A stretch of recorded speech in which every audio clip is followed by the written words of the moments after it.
Hi, everybody. So, as you know, we got a new moon and a solar eclipse coming up next week.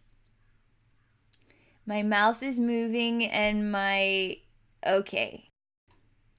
Okay, that's better.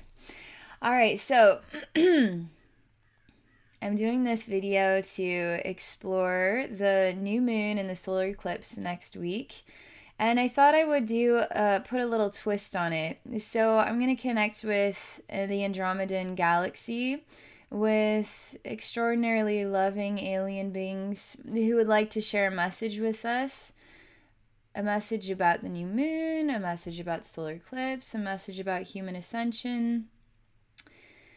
So I'm just going to relax and we'll see what they have to share, okay? There's sort of an interaction here. This is coming from not from the Andromedan galaxy. This is from Andromedans who are hovering around the planet, who would like to participate in sharing a message. So specifically not Andromedan galaxy, but very close, very near to the Earth, and very near and dear to loving human beings, the human race, and wanting to help humanity.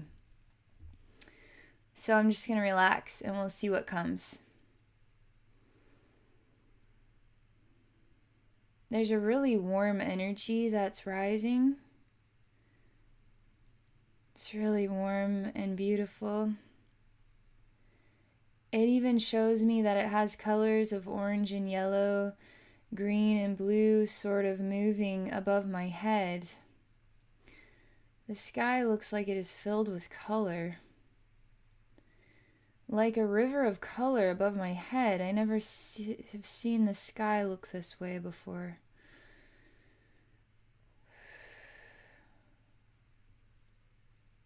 There are beings that have like a silvery blue skin and really odd, bigger shape on the back of their head, and then coming forward, and the face looks chiseled. No hair on their heads. This woman is very beautiful.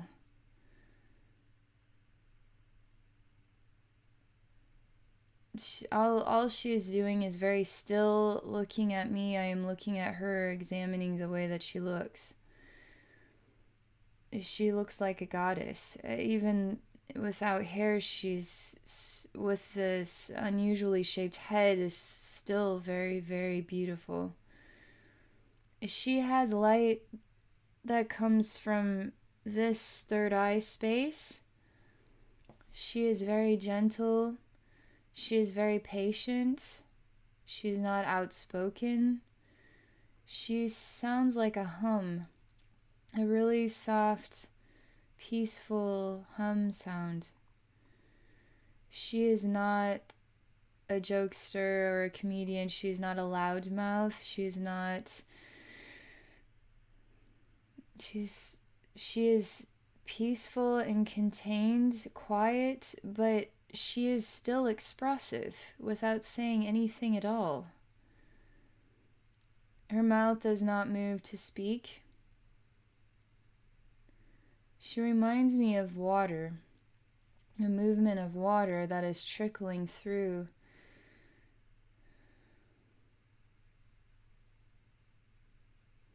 I ask her what she would like to share with humanity.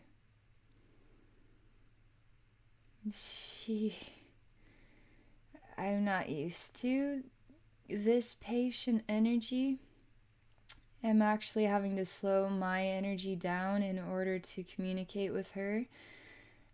I'm faster. I'm like boiling, bubbling water. She is really soft and slow and smooth, like a still lake. I'm like a crazy bunny rabbit. I'm still slowing down my frequency.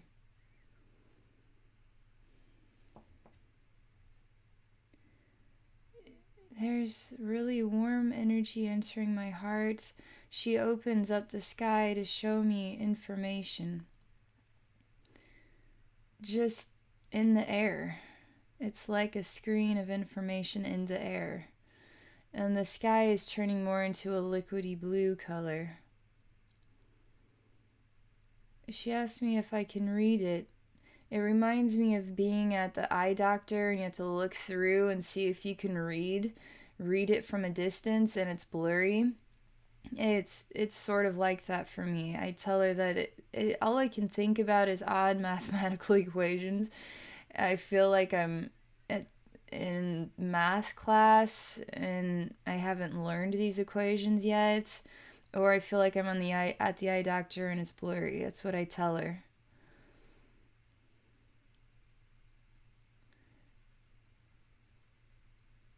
So, the wisdom of the scene is changing quickly. This is part of the story, this is part of the message, so let's see what happens.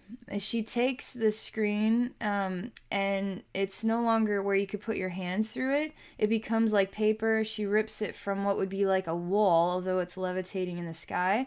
She pulls it off and then she tosses it onto my head and says, figure it out. I'm telling you, she's so sweet and loving, so we have to explore what this means.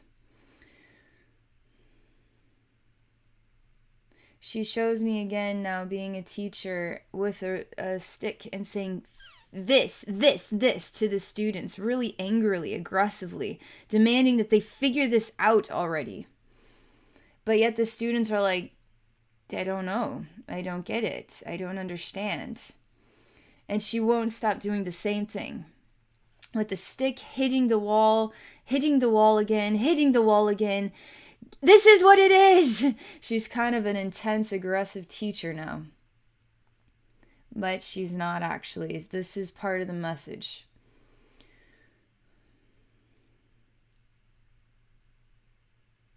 So I'm going into the classroom. I'm sitting down. I want to see what this is like for me. I can't sit down for very long before I go up to the front of the class and I tell her to please stop hitting the board so hard. That's distracting. I take the stick and I break it in half, throw it on the ground. I say the classroom setting is no longer useful. It's intimidating, it's overwhelming, it's demanding, it has high expectations that not everybody can meet. And some people just hear like an alternative language being spoken and cannot understand. It's not meant for them to understand it. I ask the children to please leave this classroom. Let us go outside and learn from the outside universe. So we do, we go outside. It feels like a very long walk, and there are lots and lots of children walking behind me. We're walking through extremely empty streets. We're walking across the Golden Gate Bridge now. We are walking a very long ways, and there's just thousands and thousands of rows of kids walking behind me. And all the streets seem empty except for me and these children. The sun feels very hot. It feels like an apocalypse world, and all that is left are children and just me, as in the only adult, the only teacher. It becomes really overwhelming mentally, in my mind, in the back of my head.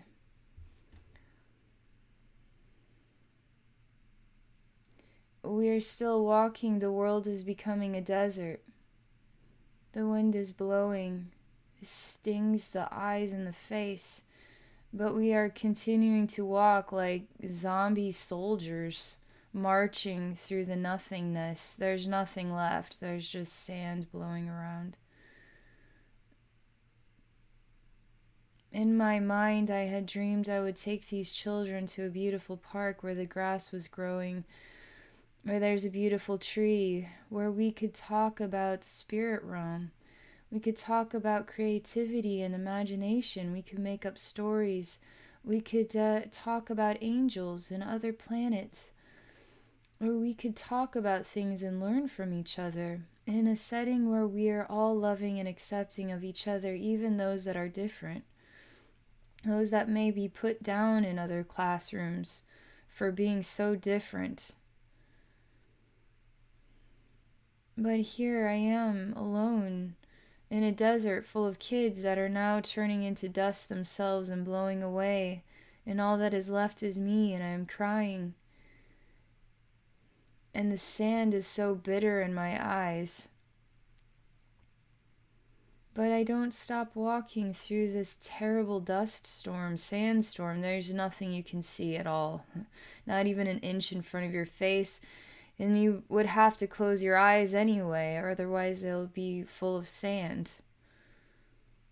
But I continue to move forward, even alone, I do. Even in all of this sand. The sand gets so hard it feels like it is going into my skin. It hurts.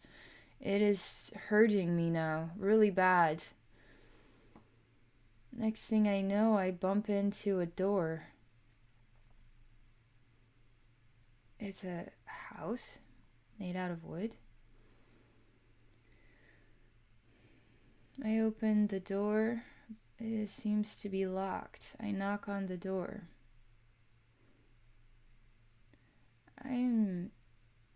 I sit down on the step and I say, this here, I'm telling you, this here is merely an illusion. What help am I really going to receive in this house? Even if I could open the door, what help, what comfort? Another human being stuck inside a house in a terrible sandstorm? At least I would have shelter, right? But in the end, this walk isn't about having shelter, isn't about having companions, isn't about having somebody to walk with you. It's about facing the brutality of the experience like a hero, like a champion, fearlessly, and continuing to move forward no matter what is blasting in your face. She said this storm will not last forever. Sometimes it feels this way, doesn't it? Sometimes it feels this way.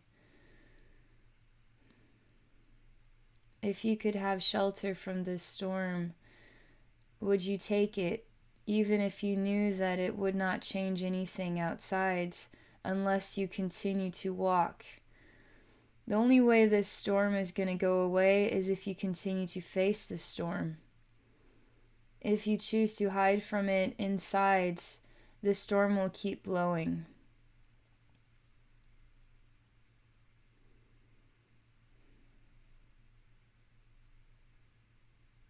Just a long pause.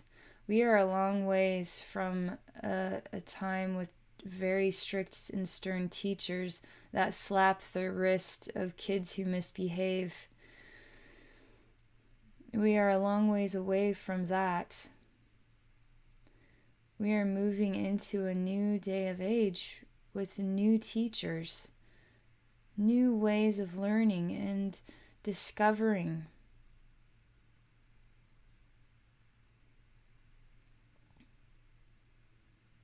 I won't stop walking. I will see to the end of this, I say. Even if I can see nothing at all, I will see through to the end of this storm. And I will walk, and if it is only I that can make this storm recede, then I will continue to persevere through it. She says, in a storm like this, it becomes very hard to see. So hard to see that you can't even tell all of the people that are also out there persevering through the same sandstorm.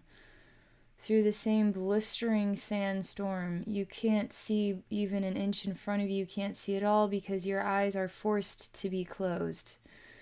If your eyes are forced to be closed, how now will you ever discover all the others that are out there persevering through the same sandstorm? Now you have to start learning how to trust in your heart. Trust the feelings in your heart that you are not alone. She pushes a button and the sand all falls down from the sky, becomes just a desert, but I discover that there are many others walking here right alongside me, and I didn't even know they were there. I look around to find the children, but it's not for me to know about them at this time. I'm only allowed to look straight ahead and to the sides, which there are human beings on going in a straight line all across on both sides.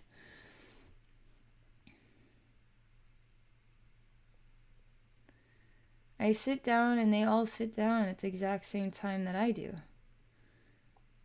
I start to wonder if they are merely just mirrors of me. Maybe I still am the only one. I start to spin around, they spin around, just like they're mirrors of me. I say, why are you doing everything I'm doing? They say, why are you doing everything I'm doing? I say, is this world supposed to be done by us all doing what everybody else is doing? Now nothing different, nothing unique, nothing creative is manifesting. Only the same actions are manifesting. They say the exact same thing I hear. Only the same actions are manifesting.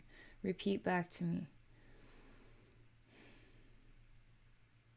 I walk towards the one, he walks towards me. I walk through him to the other side. He walked through me to the other side. We both turn around and look at each other. He is his own being. He is his own man. He's taller than me. He's like a foot taller than me. He's not, I don't know how to describe what he's made out of, but it looks like muscle fibers. And there's blue and red. I put my hands up, and he puts his hands up, and we touch our palms together. He looks into my eyes. I say, what are you doing here?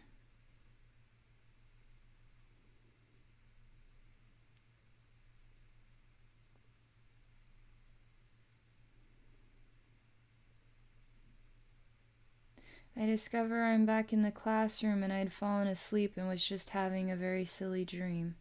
I wake up and everybody is gone. Nobody is here. The teacher is not here. It is simply me. I walk into the hallways. There's nobody here.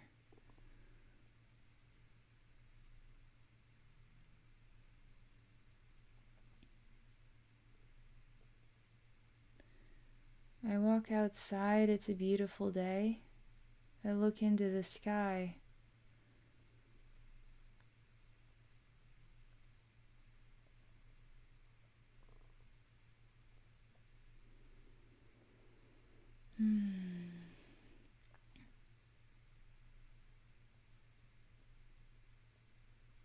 I sit down on the grass and I think for a while about all that I've seen and what it means to me.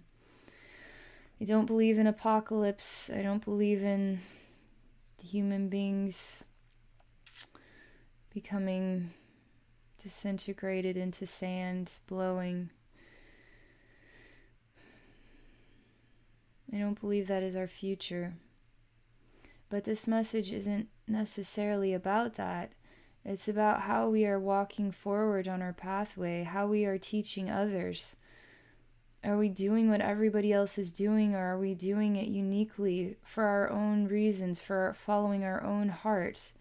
Are we blind on this journey? Is that okay, or is that not okay? We have to find ways to trust in our heart. We have to find ways to see that we aren't alone, acknowledge that we are not alone, and start to discover the beautiful things that are happening in this world. Otherwise, it's just going to feel like a sandstorm in your face. This message about the education system and children is a big message too. But that's something you get to decide about. That's something that you get to decide what that means to you.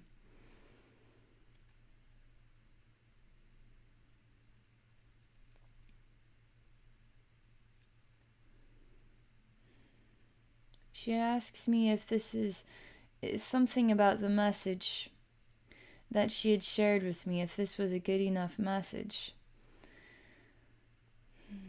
Give me a moment here while I explore how I feel about that. I tell her that I feel like I some part of this message is still missing. Some part of the message is still not said yet.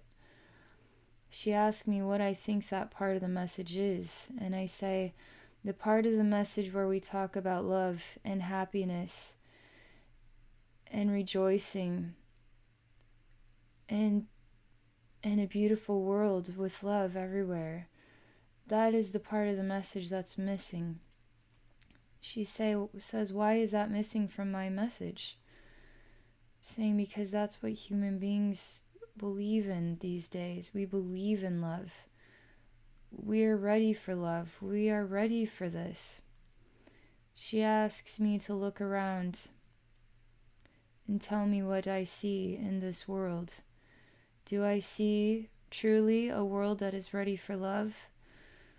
Or do I see a world that is enduring a sandstorm, not truly seeing anything at all, enduring a very long journey of pain and suffering? And it starts at a very young age with very challenging teachers.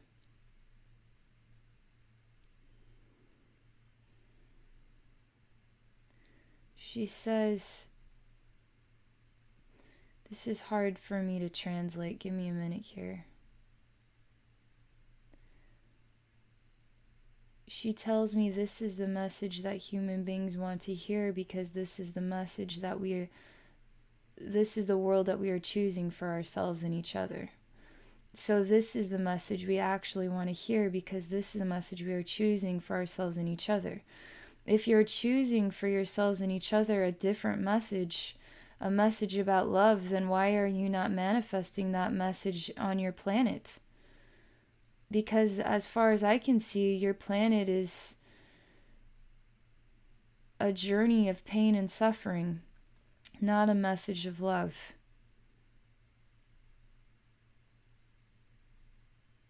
That's what she says.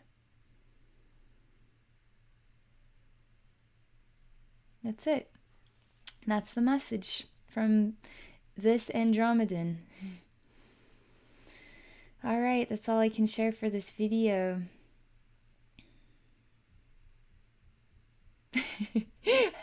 I'll be thinking about this for a while. All right, thank you for exploring the message with me. I hope it gives you something to think about. I hope you have a wonderful new moon and solar eclipse experience. If you're interested in exploring a psychic service with me, I would be delighted to connect with you. Please visit me at my website at abbeynormalswisdomquest.com. Thank you for watching and have a wonderful day.